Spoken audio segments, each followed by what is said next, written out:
Games can cost a lot, but some absolutely don't. Hi folks, it's Falcon, and today on GameRanks, 15 awesome free games that were released in 2019. Now, a quick disclaimer just to make it abundantly clear, there are a ton of great free games that were released in previous years that you can get right now, and you should. We just wanted to focus on games from this year, because otherwise this video would be basically impossible. Without any further ado, starting off at number 15, it's Quake 2 RTX, which I'm going to go ahead and say is probably the best possible advertisement for Nvidia's ray tracing technology. They got Lightspeed Studios to go ahead and remake Quake 2, taking full advantage of, like I said, Nvidia's new technology. It's Quake 2. If you know what Quake 2 is, it's a classic FPS that's just without a doubt one of the best ever, and it looks better than it ever has before. Obviously, it still retains all of its old 3D models, but as far as atmosphere, completely different. If you've never played Quake 2, I'm gonna go ahead and say, it's a game you should play. As far as that era of FPSs, it's pretty much the best. And again, it just looks amazing now. And remake it and just give it away. Perfect idea. Great idea, Nvidia. And a nice big thanks to Bethesda for letting them do it. Moving on to number 14, the WARFRAME EMPYREAN expansion, which is not necessarily just an expansion. They're saying, well, this is more about connection. And in a way, you could almost call it the next version of Warframe, because what they're attempting to do is connect everything that they've done in the previous release new open world, add new thing mode. So what they've done is added space. You can have a spaceship, and you can traverse Warframe. It's, frankly, very cool. You can recruit NPCs to be the crew of your ship, which is also very cool. Now, the reason we've put this at number 14 is because we have no idea when it's coming out. Supposedly, it's going to be this year, and we haven't been able to play it, so we didn't feel right putting it really high on the list of great games that you should play this year that were released for free. That being said, this looks like an expansion that's going to make Warframe into a much more unified experience, and maybe kind of act like a sequel would if they were going to release a sequel. It's the big jump in Warframe, and I'm pretty excited for it, because Warframe's always been a pretty cool game. We'll definitely keep you updated as to when it comes out, but keep an eye out. Moving on to number 13, let's talk about Undefeated. Now, there was a lot of Twitter buzz about this, calling it a Superman simulator, and on the surface, I'd say that's basically what it is. You're an invincible superhero with basically unlimited powers and can do whatever, rescuing people, stopping people who are doing harm, fighting supervillains, etc., etc. It's a game that's not going to blow you away graphically. It was made by 3 students, and if you keep that in mind, it's actually fairly impressive graphically. But most importantly, it's fun as hell. There's so much weirdness that you can accomplish just dealing with a big batch of cops, who, by the way, do not like you because apparently they like it when they get to help with their glowing red eyes. Wouldn't really characterize them as the friendly neighborhood cop stereotype or anything like that, though. There's stuff specifically to do, but, you don't have to. Just doing whatever in this game is fun as hell. Undefeated is amazing. Play it. Moving on to number 12, Maelstrom is a naval battle royale where you play as a ship. It is paced like an arcade game, and it's so fun. See, the thing that makes this fun is it doesn't try to be a deep simulation. It knows exactly what it's going for, in that a battle royale game is basically meant to be jumped into and the action starts. That's how this plays out. It's incredibly chaotic. It might remind you a bit of Sid Meier's Pirates, but obviously it's a battle royale. Obviously, all of the regular trappings of battle royale where you're going up against a bunch of other ships are of course there, but there's also big monsters, and that adds an element of unknown to the gameplay. And between that and environmental disasters, really there's nothing I can say that's negative about this. If the premise sounds fun to you, I can't imagine you not liking it. Maelstrom does exactly what I expect it to do, in exactly the way I would hope it would do it. Moving on to number 11, Kurtzpel is a game that takes a lot of ideas and puts them into one thing pretty well, I think. It's a third-person action battle game. I would call it maybe a very action-oriented MMORPG take that's very clearly anime-inspired with a very good environmental visual style. Obviously, the characters look like anime, but the world itself is actually very pretty as well.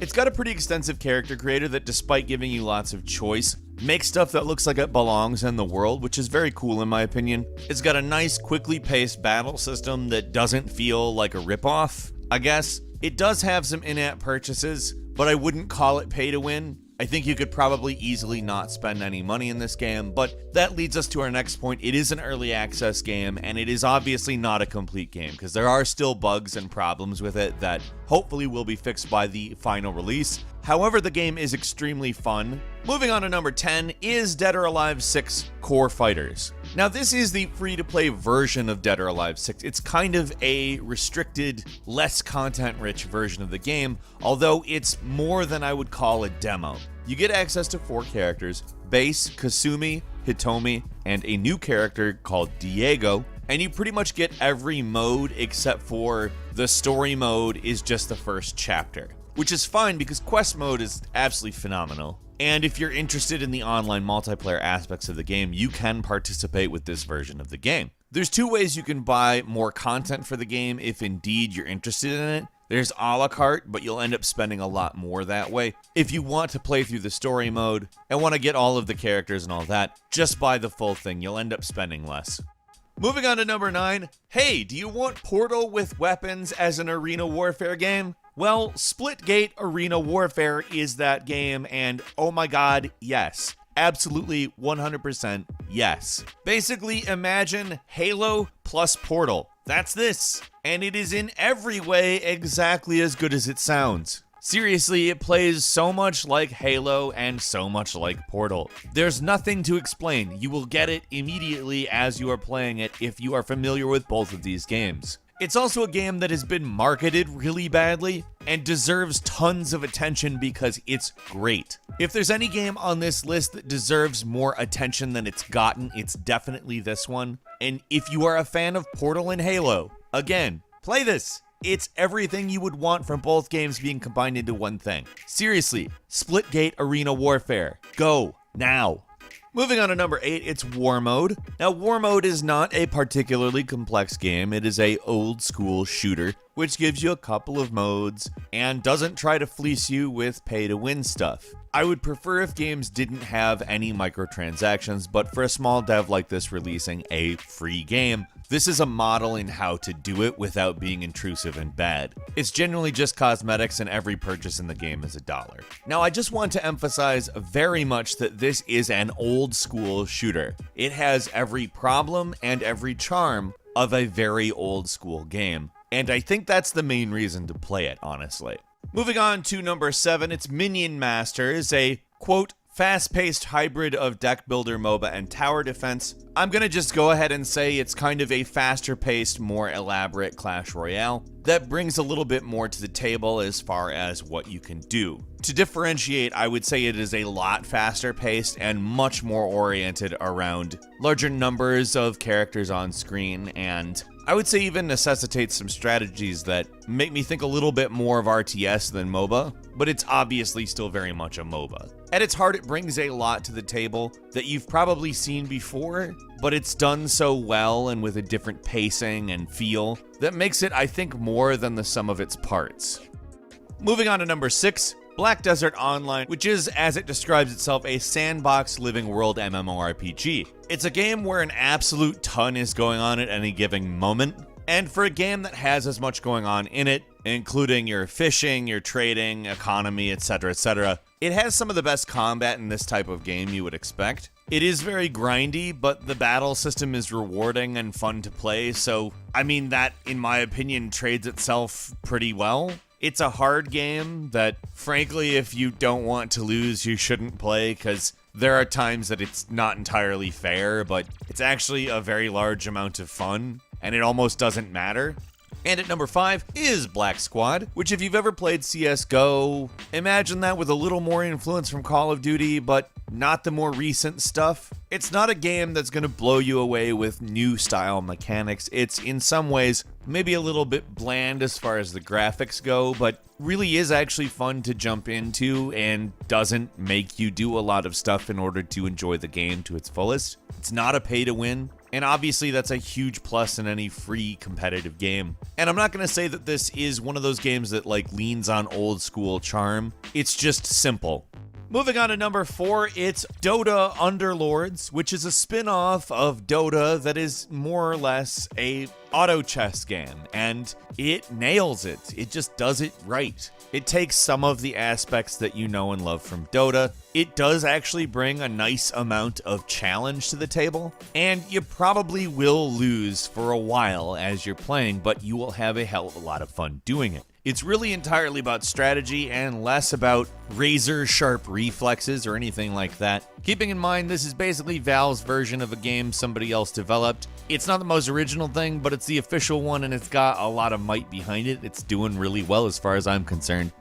Number 3 is Dauntless. Dauntless is a Monster Hunter free-to-play. That's the best way to describe it. It actually pares down a lot of things that make it a more constant gameplay loop, where you fight these huge monsters, gather loot, craft, get back to fighting monsters. It does a good job of differentiating from its different types of weapons and gives you a nice progression for simply using them and constantly moving forward. It's also got great graphics, a very unique look to it, and if you like the gameplay in Monster Hunter and are looking for an experience where you can just kind of do that without any of the extra stuff, this is what to play. I mean, it's incredibly fun. The microtransactions are cosmetic only and don't punish you for not buying them. Basically, if you want to do Monster Hunter combat only and still retain good progression mechanics, here you go. This is it. Coming in at number 2, Apex Legends is a game that I did not expect to be good. It just kind of came out of nowhere and seemed like, oh, another Battle Royale game. But as it turns out, it takes the best mechanics from the non-mech gameplay in Titanfall and gives you that in a Battle Royale. It also brings in a sort of squad element to it, if you so desire, that I think works better than a lot of Battle Royale squad stuff. That being said, the real reason to play it, like I said, is the non-mech Titanfall gameplay in a Battle Royale. It just works. It works really well. I love the movement mechanics. I love sliding around, and even if I do badly, it feels very cool, and that's always satisfying. Give it a shot, Apex Legends. If you haven't played it by now and you like Battle Royales, what are you doing? And finally at number 1, Destiny 2. Yeah, there's a free-to-play version of Destiny 2 now, and that's really cool. It's called Destiny 2 New Light, and it's Destiny 2. Bungie not having to deal with Activision has just been great for people, and if you like Destiny, it's been just getting better since. If you haven't played Destiny 2, here's how to do it. Go to Steam and download it. It's so much better than having to deal with Activision's launcher. And honestly, it's just easy to feel the weight of Activision off of the game. It's Destiny 2 for free. Like, what questions are there to ask? Play it. Also, a quick bonus for you, Dissidia Final Fantasy NT Free Edition. Basically 3 versus 3 battles with a bunch of popular Square characters. It's a bit of a divisive game, but it's got pretty darn good combat, and as far as expecting it to look as bad as a PSP game, no, it definitely looks way better now. Moving on, we have Shepherd of Light, which is a student-made game that really does a different thing with its aesthetics. You have to find your sheep, which you've lost, but they obviously aren't sheep, they're just light, basically. They're more metaphorical sheep than anything else. And this essentially involves solving lots of environmental puzzles. Next is Teamfight Tactics, a Riot Games version of the Auto Battler. You'll need League of Legends to play, but that's also free as well. In truth, it definitely does enough to distinguish itself and give itself a worthwhile place in a quickly establishing genre. And I think at this point it's kind of preference because, again, the genre is very quickly establishing itself.